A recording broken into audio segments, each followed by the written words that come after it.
Welcome to the Psychology of Gambling, the podcast from Mind Over Odds, where we believe if you control your emotions, you control your outcomes. It usually starts with a completely innocent intention. Oh, absolutely. Like, picture this, because, it happens to almost all of us. You're lying in bed, you grab your phone just to, check a quick text or maybe just turn off your morning alarm. Right. And then the next thing you know, you blink, you look up, and an entire hour has just vanished. Like you've just been scrolling and swiping, completely locked into this digital trance. Yeah, and that feeling of losing time, that is entirely by design. Really? Oh, yeah. So today, for this deep dive, we're going to explore how that exact habit loop has been weaponized. Weaponized, wow. Right, because while society was busy worrying about the, traditional dangers of betting, the smartphone quietly transformed. It went from a communication tool into literally the world's most accessible, frictionless casino. Just right there in your pocket. Exactly, operating right now. It's amazing how subtly that shift happened, too. I always think back to what gambling looked like just, a decade ago. Yeah, it was an event. Right. It was an event. It required significant physical effort. You had to make a plan. You had to actually get dressed, get in your car, and drive to a physical location. Yeah, and you usually had to stop at an APM. Yeah. Right, pull out physical cash. So you were, acutely aware of exactly how much money was leaving your hands. Exactly. Plus, there was this whole social ecosystem acting as a barrier. You had the bouncer at the door checking IDs. You had the bartender who might give you a look if you'd been sitting at the exact same slot machine for 6 hours. Yeah, the judgment. And honestly, if things went badly, you had that long, quiet car ride home to just sit with the regret. Right. We call those natural stopping points in psychology. They force you to pause and actually evaluate your behavior. But those are gone now. Completely. That entire physical ecosystem has been industrialized into ambient background noise. Yeah. You can place a bet while you're lying in bed. Or at a red light. Right. Or hiding in the bathroom during a family dinner.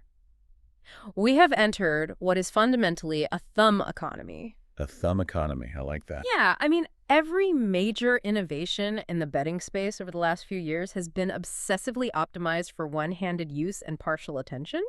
That's a completely different kind of engineering. It really is. Old casino designers used to obsess over maze-like floor plans and those weird psychedelic carpet patterns to keep you disoriented. Oh, yeah, those carpets were intense. Right. But now the developers don't care where your physical body is. They map out swipe sensitivity, haptic feedback, the exact reachability of your thumb on a glass screen. Because your thumb is doing all the heavy lifting for them. Exactly. But, okay, let me play devil's advocate for a second here. Sure. Because basically everything on our phones is designed for convenience now. I can order groceries with one tap. I can hail a ride in 3 seconds. We generally want technology to make our lives easier, to remove friction. So why is it inherently sinister when the betting industry does the exact same thing? Well, it's a fair comparison, but we have to look at what we're actually making convenient. Think of it like a car. Okay. Taking the friction out of grocery shopping is like upgrading the engine, It just gets you to your destination faster. Right, that makes sense. But taking the friction out of gambling is like removing the brakes entirely. Oh, wow. Yeah. Oh. It definitely makes you go faster, but you completely lose the ability to stop before you crash. Those physical barriers we just talked about, the drive, the cash, the judgment, those were the brakes. And without them, you're just accelerating toward a wall. Exactly. Okay, that paints a pretty clear picture. So if the brakes are completely gone, what's flooring the gas pedal? Why is it so hard to pull away from the screen once you actually start? So we have to look at the neurobiology for that. Specifically, the brain's mesolimbic dopaminergic system. Okay, let's translate that a bit. Are we talking about the brain's reward center? Because I always assumed the rush people felt was from the act of actually winning the money. That is the common assumption, but it's actually incorrect. Wait, really? Yeah. The reward itself, the winning, isn't what releases the highest amount of dopamine. The massive chemical flood comes from the anticipation of the reward. The anticipation. Right. We can think of this system as the brain's maybe engine. A maybe engine. Yeah, evolutionarily speaking, this system kept our ancestors searching for food. You turn over a rock, maybe there's food. You check the next bush, maybe there are berries. That uncertainty is what drives the compulsion to keep searching.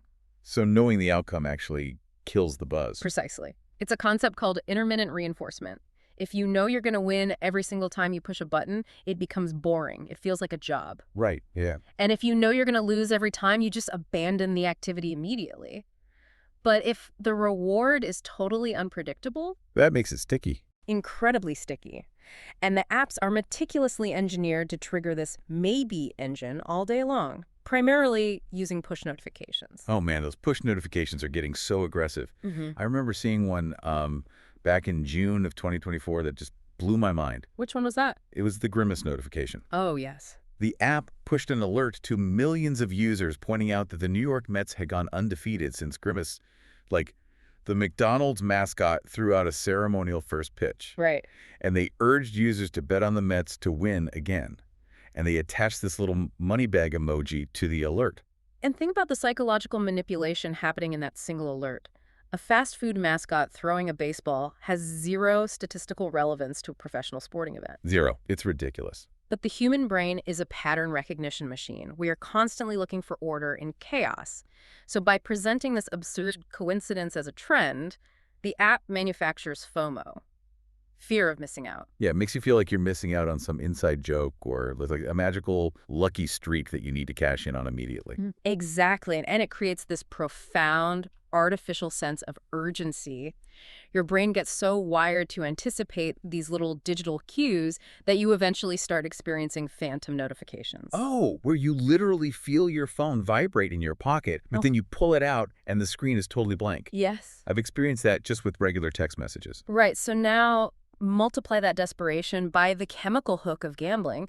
Your brain is literally hallucinating the physical cue because it is craving the dopamine hit so intensely. That is wild. And once that phantom buzz tricks you into opening the app, the environment is rigged against you using what developers call sludge or dark patterns. Sludge. Yeah. I think I've seen this in mobile games where the user interface is like actively working to confuse you. That's the essence of a dark pattern. The architecture of the app guides you toward choices that benefit the company, not you.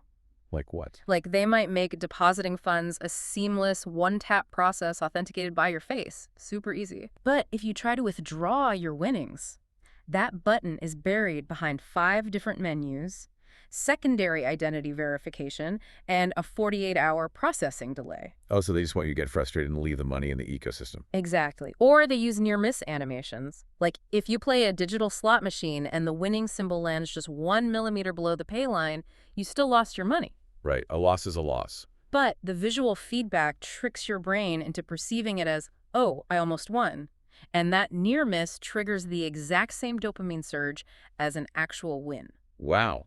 So it compels you to try again. Right. But if the brain is getting bombarded by these artificial surges, phantom buzzes, near misses, push notifications, like 50 times a day, there has to be a physiological cost to that. There absolutely is. Because the nervous system just isn't built to sustain that level of excitement constantly. No, it's not. And the cost happens through a biological process called dopamine downregulation. Downregulation. Think of it like building a tolerance to caffeine.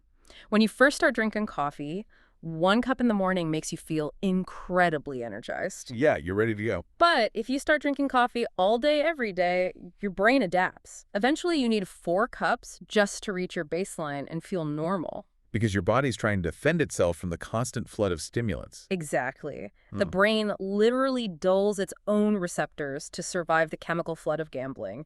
And the tragic result is that everyday life starts to feel completely flat. Oh, that makes sense. Going for a walk, having a conversation with your family, eating a good meal, none of these normal human experiences can compete with the hyper-stimulating environment of the app. Right. Life becomes incredibly boring unless you're actively betting. And that totally explains why the entire industry had to shift the types of bets they offer. Like, if people's brains are craving a relentless drip of dopamine, waiting 3 hours to see the final score of a Sunday football game just isn't going to satisfy that hunger anymore. No, not at all. We are firmly in the era of micro-betting. Micro-betting. Yeah, gambling is no longer about who wins the game. It's about betting on the next individual pitch in a baseball game. Wow. Will the next point in a tennis match be a forehand winner or an unforced error? Will this specific basketball player miss his next free throw? It just turns an event into a constant stream of snacking. Like, you don't sit down for a 3-hour meal. You just eat 1,000 potato chips over 12 hours. That is a perfect way to put it. And this mechanic extends far beyond traditional sports betting, too. It has deeply infiltrated video games through loot boxes and gotcha mechanics. Right, where players are staking real money for randomized virtual rewards, like a rare outfit for their character or a new weapon upgrade. Exactly. You pay your money, you watch a flashy animation, and you just hope you get the rare item. Which is essentially just a slot machine with a different coat of paint. Pretty much. And the staggering part to me is the demographic they are targeting with that. Over 50% of video games featuring these randomized loot boxes are rated as appropriate for kids aged 7 and up. It is operant conditioning disguised as a fun digital reward. It trains young minds in the exact cognitive mechanics of gambling long before they are old enough to set foot in a casino. Yeah, and I can easily see how kids fall into that trap because their prefrontal cortex, like the part of the brain responsible for long-term planning, isn't fully developed yet. Right. But I do hear people push back on the adult side of this. They argue that a smart, financially literate adult should be able to see through the interface. Like someone with a spreadsheet and a budget should be able to control themselves. You would think so, but intelligence offers surprisingly little protection against addiction. And the reason goes back to the car analogy. Okay. Emotion is the driver of the vehicle. Logic is just the passenger sitting in the next seat writing a press release to justify wherever the driver decided to go. Oh, I love that. Yeah, highly intelligent people don't magically override their brain's dopamine system. They simply build much better, more sophisticated rationalizations for their emotional impulses. Right, so they convince themselves they have a mathematical system, or that they're just analyzing data to find an edge. When in reality, their brain is chasing the exact same neurochemical high as everyone else. The logic is just the PR department for the addiction. The logic is just doing PR for the emotion. That is so true. Since we are diving deep into the actual mechanisms of how these habits form, this is probably an important moment to mention. If you or someone you know struggles with compulsive or problem gambling, free help is available 24 hours a day by calling 1-800-GAMBLER. I'm really glad you brought that up because the resources are critical. What makes this new era of digital gambling so uniquely dangerous and why those helplines are seeing so much traffic is the profound secrecy of the technology. The isolation factor. Exactly. In that physical casino we talked about earlier, you are surrounded by witnesses. Yeah. But your smartphone has no witnesses. You can lie in bed next to your sleeping partner and chase your losses at 1 a.m. in complete, utter secrecy. No one sees the panic in your eyes. No one sees the desperation. And that secrecy has to accelerate the damage. Right. Right? Because there's no external voice to snap you out of it. Yes. And the financial fallout we are seeing really backs that up. Like, if you look at the data since 2018, when widespread sports betting was legalized, the numbers are just grim. You really are. In states that legalized it, bankruptcy filing rates increased by 25 to 30%. Wow. That amounts to an additional 30,000 bankruptcies every single year. And we're also seeing average credit scores dropping significantly across those jurisdictions. And we have to look closely at who is bearing the brunt of that financial destruction. The impact heavily targets low-income and low-savings households. The data shows that bettors with below-median savings spend twice the proportion of their income on betting compared to high-income earners. Every dollar lost cuts exponentially deeper into their daily survival. Yeah, I read those statistics, and it just makes me wonder about the psychological state of the user. Like when the economic landscape feels bleak and upward mobility feels completely out of reach, people just look for an escape hatch. Absolutely. The apps offer this manufactured illusion of the American dream.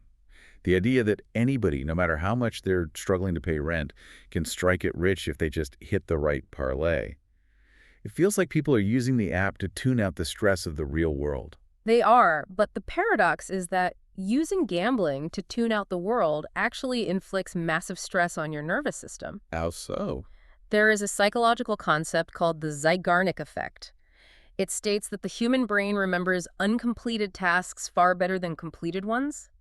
It creates what we call open loops in your mind. Oh, like keeping 20 tabs open on your internet browser. That is a perfect comparison.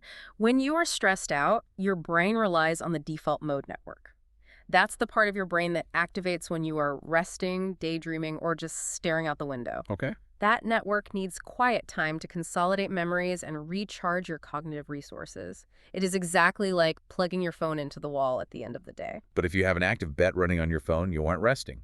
You can't rest. Gambling apps create dozens of open loops. You have unsettled microbets, fluctuating odds, flashing alerts waiting in your pocket. Wow. It is the equivalent of keeping a dozen heavy, battery-draining applications running in the background of your brain all day and all night. That sounds exhausting. It is. It constantly drains your mental battery until you have absolutely no cognitive bandwidth left for your family, your career, or your own well-being. The sheer mental exhaustion of carrying those open loops must just be overwhelming. So, how do we actually close those tabs? Like knowing that these platforms are mathematically and biologically engineered to drain our mental batteries, how does someone fight back and regain control? The first crucial step is recognizing that the standard solutions the industry sells us are largely myths. Specifically, we have to reject the myth of informational responsibility. Are you talking about those little responsible gaming pop-ups that tell you to know your limits while you play? Yes, exactly. The industry loves the informational approach because it shifts 100% of the burden and the blame onto the user. But putting a tiny warning label on an app that is neurobiologically designed to addict you, that's like trying to stop a tidal wave by holding up a piece of cardboard. Yeah, it's not going to do anything. Right. In an environment where the choice architecture is already completely rigged against you, handing you a digital pamphlet on making safe choices is virtually useless. I always wondered why the apps don't just build in hard structural limits, like a feature that physically locks you out after you've lost a certain amount of money in an hour. Because their entire revenue model depends on you blowing past those limits. This is why experts and advocates are demanding a shift away from individual responsibility and pushing toward a public health approach. We need to regulate the environment itself. What does that kind of structural regulation actually look like in practice? It looks like universal mandatory restrictions. For example, several countries have explored banning late-night online gambling entirely. They literally shut down server access between midnight and 6 a.m. Because that's exactly when people are fatigued, vulnerable, and most impulsive. Precisely. Here in the U.S., there's a strong push for legislation like the KIDS Act. That would legally require platforms to disable addictive features like endless scrolling, autoplay, and manipulative visual cues by default for minors. That makes sense. And a massive priority right now is stopping companies from using artificial intelligence to serve hyper-personalized push notifications that target a user's specific historical moments of weakness. That approach makes so much more sense. You have to change the environment rather than just blaming the individual who is struggling to navigate it. It's exact. But, legislation and structural reform always move at a glacial pace compared to technology. What can someone listening to this deep dive do right now, tonight, to protect themselves? Well, until the environment changes, you have to build your own walls. You need to intentionally reintroduce the friction that the app developers stole from you. Okay, how do we do that? First, open your settings and remove all saved payment methods. Make it so that if you feel the urge to bet, you have to physically get off the couch, walk into the other room, find your physical wallet, pull out your credit card, and type the 16-digit number in manually. So you're forcing yourself to pause. You're putting the brakes back on the car. Yes, exactly. Second, turn off your push notifications. Do not let a corporation dictate when your brain receives a dopamine trigger. You decide when you want to look at your phone. Do not let the phone tell you when to look at it. I love that. And third, practice a mandatory 10-minute delay. When you feel that sudden, overwhelming emotional urge to place a bet, set a timer for 10 minutes. Go for a walk, drink a glass of water, load the dishwasher, do literally anything else. Just wait it out. Yeah, you will be amazed at how often the emotional wave crashes, allowing your logical brain to step back into the driver's seat within that 10-minute window. That is incredibly practical advice. Rebuild the friction, stop the ambient noise, and force the delay. And I want to leave you with one final thought to ponder as we wrap up today. We are living in an era where literally every single app on your smartphone is engaged in a billion-dollar war to hijack your dopamine and monetize your attention. Yeah. For the last 2 decades, luxury was defined by having the smartest, fastest, most hyper-connected device on the market. But as we move forward into an increasingly noisy future, I genuinely believe the ultimate status symbol won't be the newest smartphone. No. No. The true luxury will be the ability to disconnect entirely, to proudly own a dumb phone, and to successfully reclaim the quiet of your own mind. The luxury of a quiet mind. That is a powerful concept to end on. If you found this conversation helpful today, please follow the show on Apple Podcasts or Spotify and leave us a 5-star review. It helps more people in our community find these resources. You can also visit the Mind Over Odds YouTube channel for more psychology-based insights on gambling behavior. We'll talk to you next time. Control your emotions. Control your outcomes.